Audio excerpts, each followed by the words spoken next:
Good morning प्यारे बच्चों। आज हमारी 9th क्लास की साइंस की वर्कशीट नंबर 58 और डेट है 20 नवंबर। बेटा आज हम जानेंगे द्रव्यमान और भार के बारे में, जो हम पाठ पढ़ रहे थे गुरुत्वाकर्षण। यहाँ पे ज्ञान जिज्ञासा दीदी से कहता है कि दीदी वस्तु के द्रव्यमान और भार में क्या अंतर है। तो सबसे पहले बेटा हम समझते हैं कि द्रव्यमान का मतलब क्या होता है। द्रव्यमान किसी भी वस्तु का द्रव्यमान उसमें मौजूद कुल पदार्थ की मात्रा होता है। यानी कोई भी वस्तु कितने कणों से, कितनी कोशिकाओं से मिलकर बनी होती है, हम उसे क्या कहेंगे, द्रव्यमान।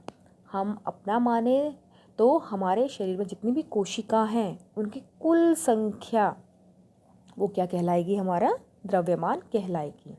और द्रव्यमान जड़त्व का माप है, यानी जितना हमारा द्रव्यमान ज़्यादा होगा हमारा जड़त्व भी अधिक होगा। अब हम भार के बारे में जानते बेटा। वस्तु का भार एक बल है जिससे यह पृथ्वी की ओर आकर्षित होती है। वस्तु का भार क्या है, एक बल है।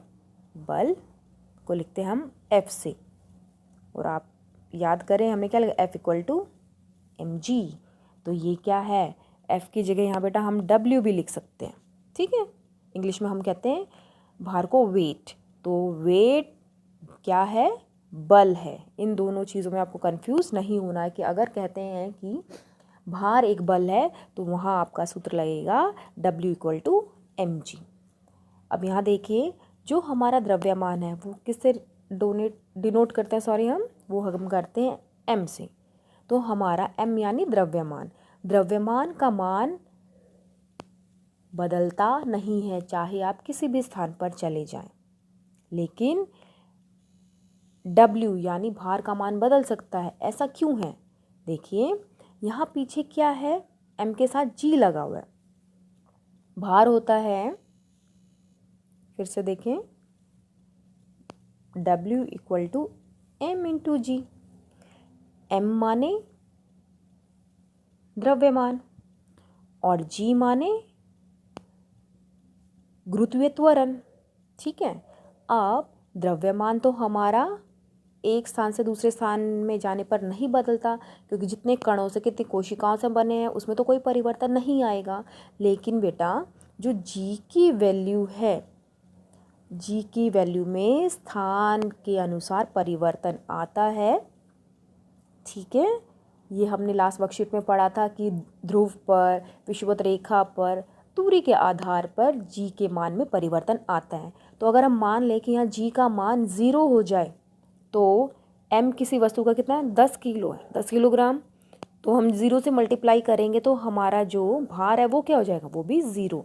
तो यानी द्रव्यमान कभी भी 0 नहीं हो सकता, लेकिन भार हमारा 0 हो सकता है। और ऐसा क्यों है, क्योंकि गुरुत्वीय त्वरण का मान स्थान के अनुसार बदलता है।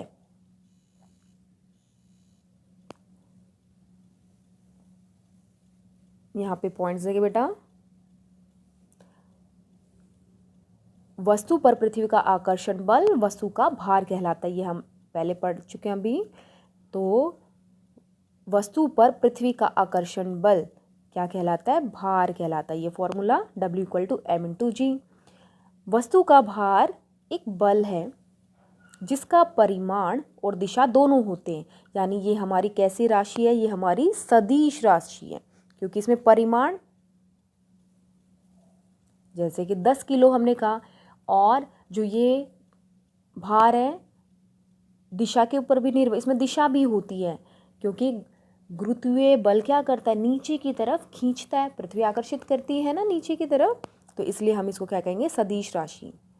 नेक्स्ट है आपका, किसी भी वस्तु का अन्य ग्रह या उपग्रह पर भार उस स्थान पर लगे गुरुत्वाकर्षण के कारण बदलता है। यानी हर ग्रह पर गुरुत्वाकर्षण बल अलग होता है, तो उसका भार भी अलग होगा। अब यहाँ पे हम जानते हैं वस्तु का चंद्रमा पे भार। यहाँ पे हम स्मॉल m और कैपिटल M एक वस्तु है हमारा जिसका द्रव्यमान है स्मॉल m और चंद्रमा का भार क्या है Wm। चंद्रमा का द्रव्यमान कैपिटल M और उसकी त्रिज्या जो हम दूरी Rm, m यानी मून। ठीक है, तो ये हमने पहले पढ़ा था फॉर्मूला। यहाँ से वस्तु पर चंद्रमा का भार, अभी हमने डिस्कस किया कि W का मतलब क्या है, ये बल है। भार क्या है, एक बल, तो वहाँ पे हम Wm लिख सकते हैं, उसमें कोई प्रॉब्लम नहीं होनी चाहिए, कंफ्यूज भी नहीं होना। तो G द्रव्यमान वस्तु का, द्रव्यमान चंद्रमा का और चंद्रमा की त्रिज्या। एक समीकरण ये हो गया। आगे बढ़ते हैं। अब हमारा उसी वस्तु का भार पृथ्वी पे क्या है WE, देखो WE लिखा हुआ है, और पृथ्वी का द्रव्यमान भी अलग होगा और त्रिज्या भी अलग होगी। तो हमने समीकरण में कैपिटल G ME माने पृथ्वी का द्रव्यमान गुणा M वस्तु का द्रव्यमान, और यहाँ है त्रिज्या है पृथ्वी की। तो ये दोनों हमारे भार हैं एक ही वस्तु का, चंद्रमा पर भी और पृथ्वी पे। तो हम इसको क्या करेंगे, डिवाइड करेंगे, हमें अनुपात निकालना है। तो WM/WE और इन दोनों के मान जो दे रखे हैं वो हमने रख देंगे। रखने बाद क्या होगा, वस्तु का द्रव्यमान स्मॉल m है वो हमारा क्या होगा, कैंसिल हो जाएगा। ठीक है, कैपिटल G है वो भी कैंसिल हो जाएगा क्योंकि उसका मान भी क्या होता है, कांस्टेंट होता है, सेम होता है, ऊपर नीचे ये हमारे डिवाइड करेंगे तो हमारे कैंसिल हो जाएंगे और हमें फाइनल क्या मिलेगा, WM/W यानी चंद्रमा पे भार बटे में पृथ्वी का भार किसके बराबर होता है, वो दूरी और द्रव्यमान के ऊपर निर्भर करता है। यहाँ पे चंद्रमा का द्रव्यमान और चंद्रमा का यहाँ पे पृथ्वी का द्रव्यमान।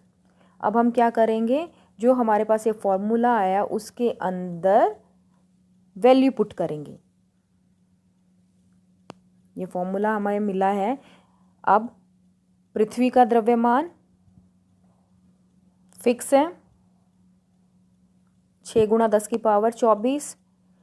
चंद्रमा का द्रव्यमान भी हमारा निश्चित 7.36 × 10⁻²2 और ऐसे ही उनकी त्रिज्या का स्क्वायर। तो ये वैल्यू पुट करने के बाद हमें सॉल्व करने के बाद, ये आप सॉल्व करके देख सकते हैं, ये हमारा लगभग आएगा 1.6। इसका मतलब क्या है कि जो वस्तु चंद्रमा पे है और वही वस्तु अगर हमारी पृथ्वी पे होती है तो पृथ्वी पर चंद्रमा के भार का 6 गुना होगा। तो ये आपका यहाँ से फॉर्मूला आ गया। चंद्रमा पर वस्तु का भार 1/6 पृथ्वी पर वस्तु का भार। इसमें साथ में न्यूमेरिकल दे रखा है।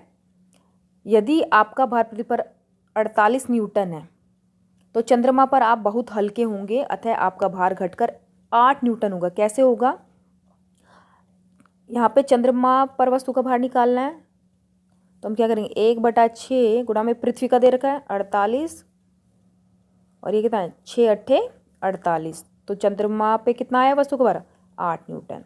ठीक है, और पृथ्वी पर कितना है 48, तो 1:6 आ गया ना, 1:6 रेशियो। ठीक है, अगर चंद्रमा पे कोई चीज़ 1 किलो की है तो पृथ्वी पर कितनी होगी, वो 6 किलो की, 6 गुना होगा। और द्रव्यमान की इकाई किलोग्राम में होती है तो भार की इकाई किस में होती है, न्यूटन में। इन दोनों का ध्यान रखना, न्यूटन बल की भी इकाई है और भार हमारा बल है। और फॉर्मूला आपका भार निकालने के लिए W=m×G और G का मान हमारा फिक्स होता है 9.8 मीटर पर सेकेंड स्क्वायर। कहीं कहीं पे आपको ये 10 भी मिलेगा।